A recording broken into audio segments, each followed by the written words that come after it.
So, what do personality collapses look like when you don't have a core identity and you adopt from others? Basically, you adopt other personalities, make them your own, but you really don't tap much into who you really are. Maybe pieces of you come out, but there's no real core identity. I'm going to go back to, say, around 2006, 2007, when the girlfriend I had at that time, she could kind of see this. And I always remembered what she said to me one time, that I would live my life as an experiment. She could see through a lot of how I would adopt things. Even though it's interesting because she had a lot of issues herself. And to give you a background on that, just to show you how different I was then with her, she was very country. She was from central Alabama. I was born in Alabama, but I was going through a stage at that time where I had been talking to her online for a long time, off and on, and ended up going down there and seeing her. Ended up forming a relationship, and basically, she had kids as well. Something I totally have known for a long time now, that I'm not a kid person, not someone who should have kids, not someone who, I think a lot of us just are not meant for that. I'm definitely one of those that is not meant for children. But she was one of a couple of women that I tried to date that had children. So I tried to do the stepdaddy type thing. I had to totally fake that mostly. I countrified myself, so I adopted that personality. Even went as far as knowing she didn't like rock and metal music, so a lot of the stuff I had at that time, I ended up trading in at a CD store.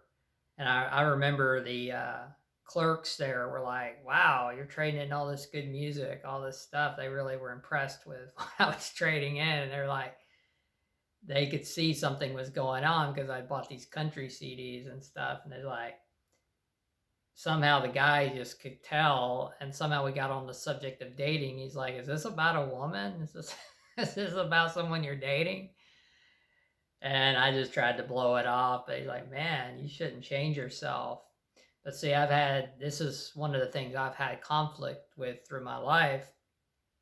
I had codependency issues, but core identity issues, raised chaotically, did not have a core father figure for any real period of time, any mentorship, I would say, any real male mentorship. My mother had issues too, and there was a lot of instability in childhood, teenage years, a lot of bullying. I was bullied by boys a lot growing up. Been bullied by men before, and that stuff takes a toll on you. I say it takes a toll on identity growth or formation of your identity, probably when you're going from, say, a teenager into adult years. But with this woman, yeah, I just, went full tilt that way, country, and was trying to people please. She was one of the few that I dated didn't like actually my short hair.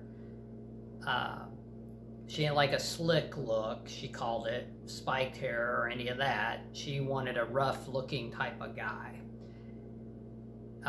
She didn't like my job. I worked at a theater at the time, at a not a movie theater, but a live show comedy theater where I sold tickets and I answered phones and things like that. And I actually made pretty good money. I made hourly, I made commission.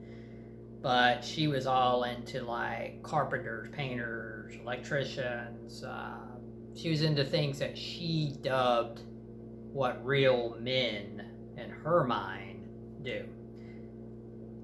It's cliche bullshit, but I would buy into that stuff.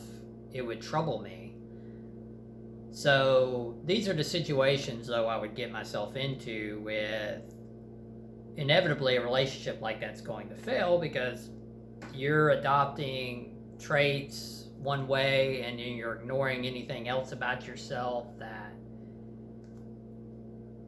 you're ignoring any authenticity about yourself and just going toward one direction. Now, do I like country music? Yeah. Do I like a lot of old stuff I grew up hearing, listening to, but I also like metal. I like rock. I like there's European music I like classical. I like oldies. I like all kinds of stuff. I like rock, pop, different genres, different decades. When you really get into the authenticity of what I like things that can sound really heavy, things that sound really fluffy, things that sound really masculine, things that sound really feminine. I'm all across a spectrum in reality on that, and actually have my playlist public. So if you want to see for yourself, you can. They go all over the place of what I actually like. But yeah, I would box myself in. So with her, is let's try to box myself into the country, and then this has happened other situations in my life where I box myself into being goth, box myself into being super dark, being edgy, got to be cool, so I need to look and act that part. I enjoy paranormal, so there was a time I boxed myself into being like I adopted a lot of characteristics of what I would watch on Ghost Adventures. Like I really admire Zach Bagans, and when I had short hair, I even did improvs of him. I would do impersonations of him. I have got glasses like him, and I had an Instagram where some of it was pretty cool. I would do impersonations. I would do him, so I had the hair like him, and though I'm short, I'm 5'6", he's like 6 foot, but you know, it's the way you shoot the pictures, the angles, and I would do improvs of other people. I had a Matthew McConaughey I would do. I would do a Andrew Dice Clay. So I've always liked acting. But with the dark stuff, when I adopted just that dark character, I really was probably adopting a little bit more of Zach Bagans' personality.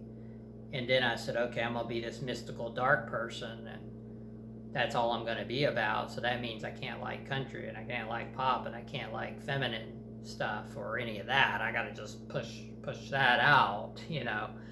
And so I've went that total opposite way. So people perceive me that way, and people at the workplace I was at would perceive me that way. Oh, he's edgy, he's dark, he's sarcastic all the time, he's always cracking jokes, which cracking jokes is cool, making people laugh is cool, but if you just box yourself into this is all you are,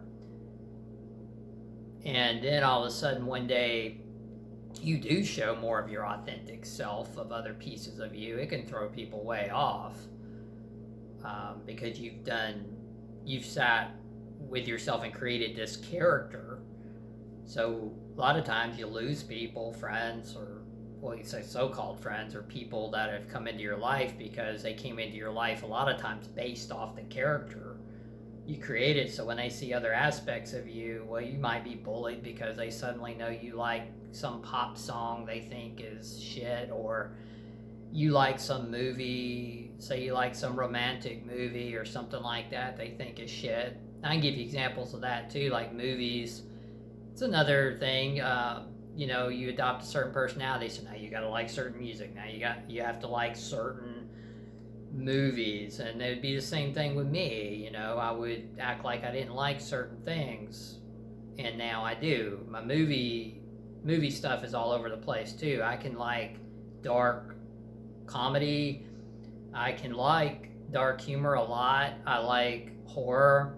I like the classic horror, but I also can get into some of the gory horror, but it depends on the story and it depends on what it is. I don't get into, like, for instance, I'm not into the Saw movies, but I'm into Terrifier. I like Art the Clown. I just think the premise of the whole thing is good. It's not just the gore. So you catch me with a story, and then if it has gore, but the story's good, I'm down. And then I like comedy. I can like cheesy comedy. I can like I said, dark comedy. But then I can also like movies that are the cliche is said often, chick flicks. Yes, I like some of those too, like 50 Shades of Grey. I like Twilight. I like the whole series of Twilight. Actually, one of my favorite parts in the whole thing is when Bella turns into a vampire. Because it builds up and builds up and builds up to her getting to finally be supernatural. There's tons of people I know that hate those movies. There's guys that hate them for sure, or they claim, we should say, how many of them, like myself, back in the day, used to claim I hated them. But yeah, I like those. I like some movies like that, and yeah, some of them can be a little bit on the cheesy side, but the love stories can catch me, and some of the romantic stuff in those movies can catch me. Or go to something more serious like Titanic. It's a love story in that. I've always loved Titanic. So I'll say that when your personality shifts all the time, it can be so hard on you. But it's like you can't help it. When you grew up with no core identity, it's like you know no other way. And I think a lot of people never even figure that out. They live their whole lives like that because there's never a breaking point. There's never something that happens to them in a way that they're able to see it for themselves, really able to see it. And the reason I've stated in a couple other videos, the reason I was able to see it was because of the last relationship I had, and how that broke up in 2019 was so horrifying to me that it just about destroyed me. And there's times I really sat with myself thinking I was going to be gone the next week or the next week. I would put it off, but I was always like coming up with ways maybe I could be out of here, out of this world. I didn't want to be here. And I talk about some of that in other videos, but as people have called it, the twin flame phenomenon, which I don't look at it that way anymore. I do look at it as some kind of soul-to-soul thing that was meant to affect me. And that event is what forced me. And it could be different for anybody. People have near-death experiences that force them to have this epiphany, to look at themselves, to realize what's been going on, or other things can happen to them. Accidents, drug overdoses. For me, it was a person. And the relationship I had to her and what she meant to me and the special moments I shared with her, and then when it was just all gone and the way it was taken away, it just crushed me. And but it did force me to look at my own flaws. And not that she didn't have them, she did, but I did, and it forced me to look at myself and have to say, well, what have I done throughout my life to get me in situations where, I lose things that mean something to me, or I lose people that mean something to me, or I lose situations that meant something to me. Why is that? Personality collapses are a lot of it, not having a core identity. Same thing with jobs. I've went into different jobs before in my past where I tried to adopt into the personality of being at that job or that workplace or being in that environment, people pleasing people around you in the work environment, or trying to please people that know you got that job and they think it's a great job, so they're impressed by you having that job, even though you may not have even wanted it. You can't stand it.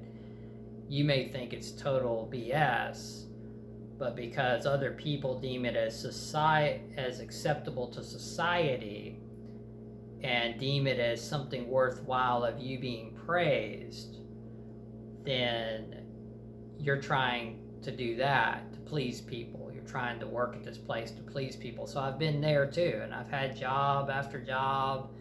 Some I've had longer than others throughout my life, but I've adopted throughout the years. I've had different personalities in those jobs.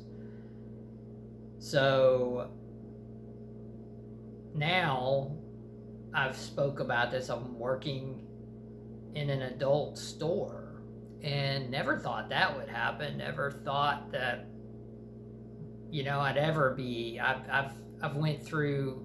You talk about personality collapses. I went through also religious adoption, of extreme religious adoption of, now I'm going to be like a preacher, and now I'm going to see if that solves my life, and I'm going to act like I don't ever like corn, or I don't ever like anything dirty, or I don't ever like to be intimate, or I don't ever like certain things.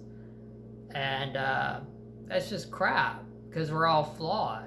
And look how many preachers even end up doing things because they can't suppress it. Now, some things they do are awful and criminal, but I'm just talking about, say they have an affair, or maybe they're single and they just go out and they're not supposed to just be having random intimacy with anybody, but they do it. Because, we have a human instinct in us that can sometimes, we're all built different. Our resilience is all built different to what we're resilient against. All of us have a different amount of resiliency towards certain things, toward how much we can take of certain things. While there's people that could have went through what I went through and had a different outcome because their resilience might have been different. It's like this with everybody. That's why it's not right to go around and just chastise people for depression, or call them names, or bully them, or get onto people because they have mental illness and things like that, and tell them they just need to shut it off. Or if they come to you and say they want to unalive, they don't want to be in the world anymore, and you just say they want attention, but then later they do it. It happens all the time. It still happens. In this modern age, after so many people do this, people still act this way. It's utterly ridiculous, really. People still act that way. They still will dismiss you. And it's the same tired story. The person goes off and nobody listened and they did it. So what happens with me now with being more authentic? Yeah, I lost. There's a few people I've lost in my life, and you do, because you realize when you start being more authentic, you start embracing everything you like and want, and you know more about yourself and what you're really about, and you start to discover that more. You will see the inauthenticity in others because you've been there, you've done that, you see it in others every day, and those people will fall out of your life. And then the ones that do try to come down on you, you'll let them fall out of your life, because if you don't, they're going to just keep mentally crippling you. They're going to make things worse. And if the thing is, when they're usually putting you down, as I've stated before, they have their own internal fight, their own internal issues. They're compensating with the way they act, which is what I did. You compensate with these personality things that you adopt. You're trying to cope with, you're wanting popularity, you're wanting to be liked, you're wanting, you're doing this for a girl because you want her to date you, but inevitably it's going to blow up because she's not going to like when something real inside you comes out, possibly, that she deems unacceptable. And it could be something totally innocent, but because it ain't popular or cool, she's gonna shit on you. And the same could be opposite. A guy do it to a girl too. He finds out something about her he doesn't like, and the same thing. He totally dumps on her. And when people do this too, sometimes they go around smearing you. They go around putting you down, even if they did share some of the most incredible moments with you. They don't care anymore because you did something that made them look unpopular, or you did something that made them suddenly get criticized by other people they deem as cool. Then they smear you, no matter what they shared with you. It don't matter how deep it was. Sometimes they'll totally try to destroy and smear you. It does come back to haunt them. I mean, I've done it to people too. I've bullied people when I was hurting, and it's come back to haunt me. It's come back to bite me. I've had a lot of things come back. So definitely believe, you want to call it karma, you can call it karma. I definitely believe things come around. So now, am I perfect? No, I am far from perfect. I'm in therapy. I deal with depression daily. I am better than I was. And yes, I work in an adult store, but what I find working there is I'm by myself.